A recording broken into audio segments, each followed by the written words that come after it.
For many, the past few weeks are some of the most stressful times of their lives, and perhaps will be the most stressful time of their life looking back in the future.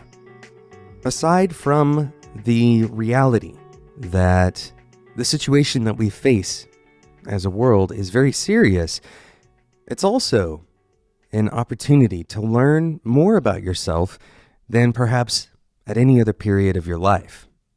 In today's episode, we're going to talk about observing a particular response in stressful times. My name is Jonathan Cottrell. You're listening to Developer T, and my goal on the show is to help driven developers like you find clarity, perspective, and purpose in their careers.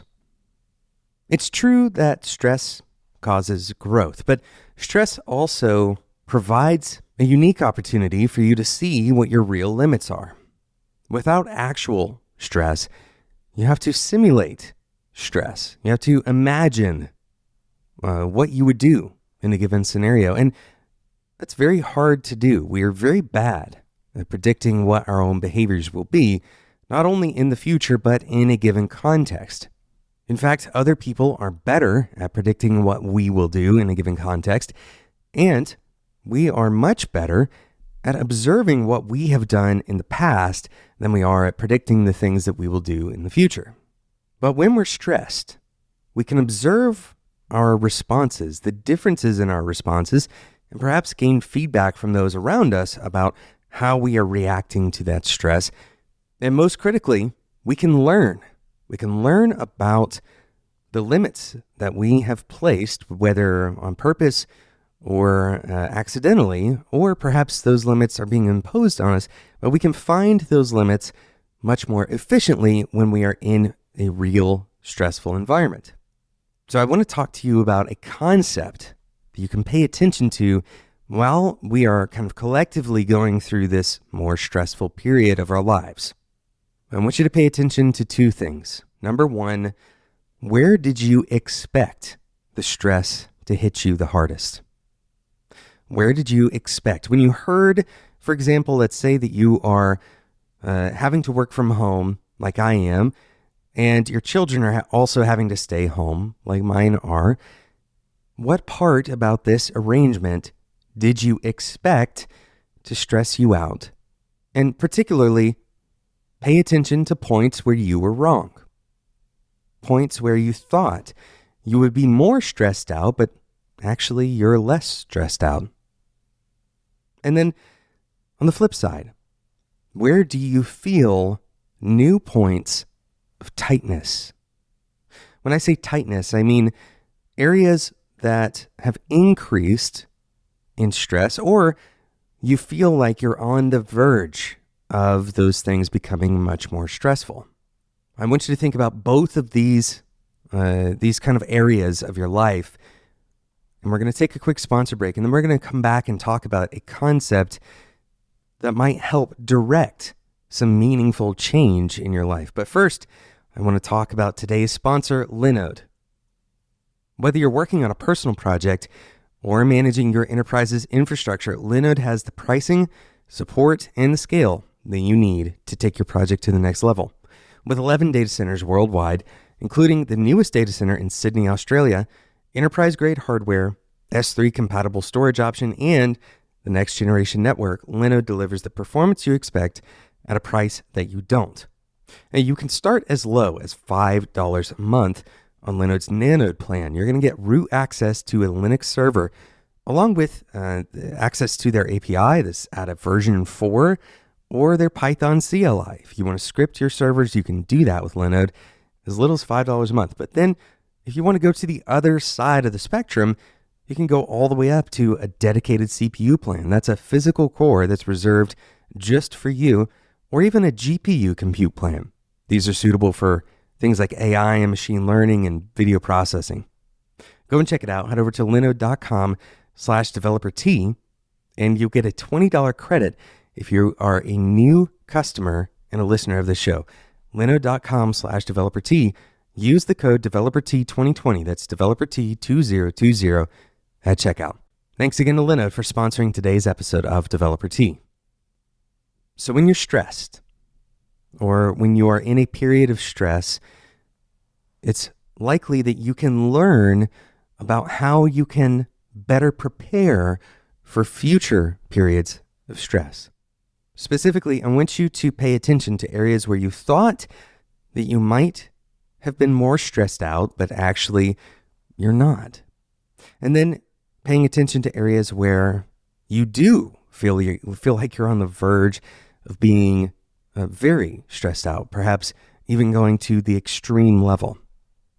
And I want to talk about something called tolerance. In mechanical engineering, tolerance simply accounts for the reality that error is very likely to happen, that there is some limit to the precision that is possible with a machined part. And some things are more precise and others are less precise, but virtually everything that you can imagine in the physical engineering world has some level of tolerance. On a screw, for example, the threads might be slightly smaller for the screw itself, or slightly larger for the interior threads. This kind of slight adjustment allows for errors to be made without compromising the functionality of the part. Now, there's a paradox, though. When we talk about tolerance, if we increase tolerance too much, then the part becomes useless. And of course, the same is true if the part doesn't have enough tolerance and a single error is made. We can't allow for an endless number of errors, and we also can't eliminate all errors. Tolerance is important to dial in properly. And what's interesting about our stress responses is that we can think about our stress in terms of tolerances as well. Another word you might use for this concept is slack or headroom, but the underlying concept remains the same: the ability to handle error-like situations. Not just error-like, but in this case, stressful situations, trigger moments, failures, layoffs, for example. These are all types of events that if you have tolerance for handling them, you might be better off than if you didn't have the tolerance for handling them. But what's interesting is that most everyone who's listening to this, you probably also had the opposite, something that you have a lot of tolerance for, that you didn't realize that you had as much tolerance for it. You didn't realize how much headroom you had in a particular area. It's worth considering whether that headroom might be useful to you in some way. Perhaps there are decisions that you can make that might optimize your working habits, for example. In any case, when you think about stress, you should think about tolerance as a concept that goes right along with stress. Stress is a response that is based on your condition and context. Not everyone is going to respond the same way to everything, and that is because we have differing tolerances. It's worth investigating what your tolerances are and whether it makes sense to take action to improve in areas where you have low tolerance. Thanks so much for listening to today's episode of Developer Tea. Thank you again to Linode for sponsoring today's episode. Head over to linode.com/developertea to get started today. If you enjoyed today's episode, if you found anything that we said on this episode valuable, I encourage you to subscribe in whatever podcasting app you use. If you found nothing valuable in this episode, then I expect you not to subscribe, but I hope that the episodes that we're putting out on a weekly basis are valuable to you. And if they are, then please subscribe. And one other thing that you can do to help this show is to tell another developer about the show. Whether you tweet about it or share it directly with someone, however you decide to share this podcast is a much more powerful mechanism for spreading this show than we can do on our own. So we rely on your help to continue doing Developer Tea. Thank you so much for listening to today's episode. This episode is produced by Sarah Jackson.